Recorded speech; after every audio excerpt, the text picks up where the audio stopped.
made it to Acts chapter 20. While you guys are watching, put what you ate for lunch today, because I had pizza, and I might go eat some pizza after I'm done talking. Acts chapter 20. After the uproar was over, Paul sent for the disciples, encouraged them, and after saying farewell, departed to go to Macedonia. And when he had passed through those areas and offered them many words of encouragement, he came to Greece and stayed 3 months. The Jews plotted against him when he was about to set sail for Syria, and so he decided to go back through Macedonia. He was accompanied by Sopater, son of Pyrrhus from Berea, Aristarchus, and Secundus from Thessalonica, Gaius from Derbe, Timothy and Tychicus, and Trophimus from the province of Asia. These men went on ahead and waited for us in Troas. But we sailed away from Philippi after the festival of unleavened bread. In 5 days we reached them at Troas, where we spent 7 days. On the first day of the week we assembled to break bread. Paul spoke to them, and since he was about to depart the next day, he kept on talking until midnight. There were many lamps in the room upstairs where we were assembled, and a young man named Eutychus was sitting on a windowsill and sank into a deep sleep as Paul kept on talking. When he was overcome by sleep, he fell down from the 3rd story and was picked up dead.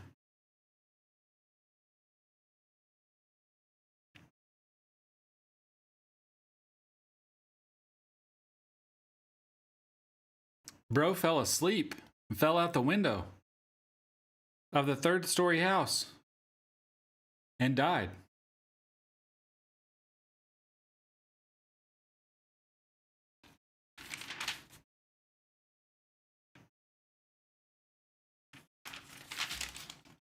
All right, we're at verse 10. But Paul went down, bent over him, embraced him, and said, "Don't be alarmed, because he's alive." After going upstairs, breaking the bread and eating, Paul talked a long time until dawn, and then he left, and they brought the boy home alive and were greatly comforted. So Paul resurrected this dude. It says he was a young boy. So he fell out the 3rd story window and died. And Paul went down, embraced him, and said, "No, don't be alarmed. He's alive." That's crazy. We went on ahead to the ship and sailed for Assos, where we were going to take Paul on board because these were his instructions, since he himself was going by land. And when he met us at Assos, we took him on board and went on to Mytilene. Sailing from there, the next day we arrived off Chios. The following day we crossed over to Samos, and the day after we went to Miletus. For Paul had decided to sail past Ephesus to avoid spending time in the province of Asia, because he was hurrying to be in Jerusalem, if possible, by the day of Pentecost. Now, from Miletus, he sent to Ephesus and summoned the elders of the church. And when they came to him, he said to them, "You know, from the first day I set foot in Asia, how I was with you the whole time, serving the Lord with all humility, with tears, enduring the trials that came to me through the plots of the Jews. You know that I did not avoid proclaiming to you anything that was profitable or from teaching you publicly and from house to house. I testified to both Jews and Greeks about the repentance towards God and faith in our Lord Jesus. And now I am on my way to Jerusalem, compelled by the Spirit, not knowing what I will encounter there, except that in every town the Holy Spirit warns me that chains and afflictions are waiting for me.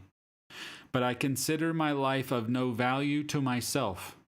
My purpose is to finish my course, and the ministry I received from the Lord Jesus to testify to the gospel of God's grace. And now I know that none of you, among whom I went about preaching the kingdom, will ever see me again.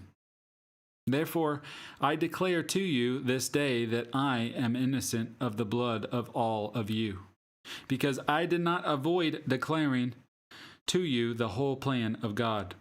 Be on guard for yourselves and for all the flock of which the Holy Spirit has appointed you as overseers, to shepherd the church of God, which he purchased with his own blood.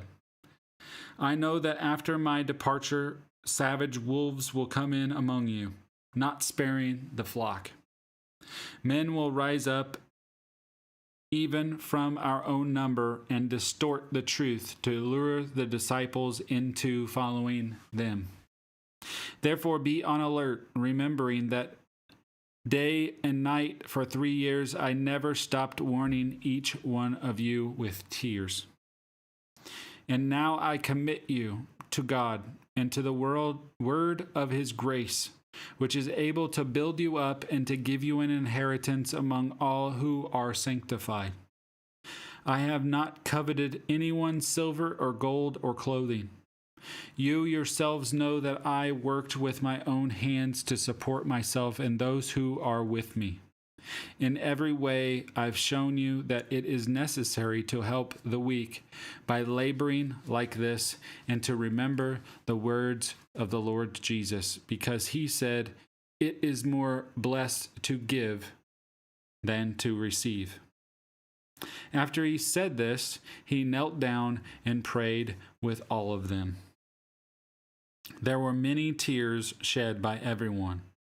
They embraced Paul and kissed him, grieving most of all over his statement that they would never see his face again.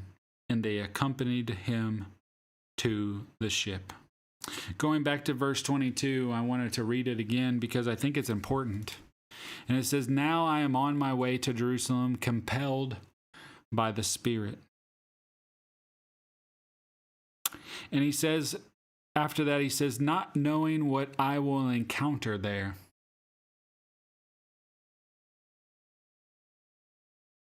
You know, a lot of times you don't know what's going to happen.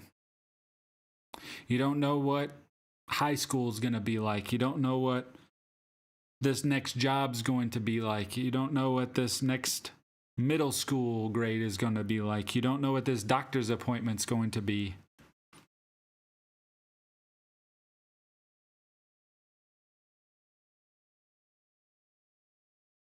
He says in the next one, he says, "Except that in every town the Holy Spirit warns me that chains and afflictions are waiting for me." But he says, here's the important part. It says, "But I consider my life of no value to myself. My purpose is to finish my course and the ministry I received from the Lord Jesus to testify to the gospel of God's grace." It's pretty humble, right? Pretty humble. He pretty much puts himself at the bottom, puts God up at the top. Right? You never know what that doctor's appointment's going to give you, right? You never know. But you just keep going because you have to, right? You know that there's going to be chains and afflictions, right? You know there's going to be a pain involved, right? But we got to do it. We got to get through the pain. You got to wake up. You got to do what the doctor tells you to do, but you got to finish the course. You can't give up now.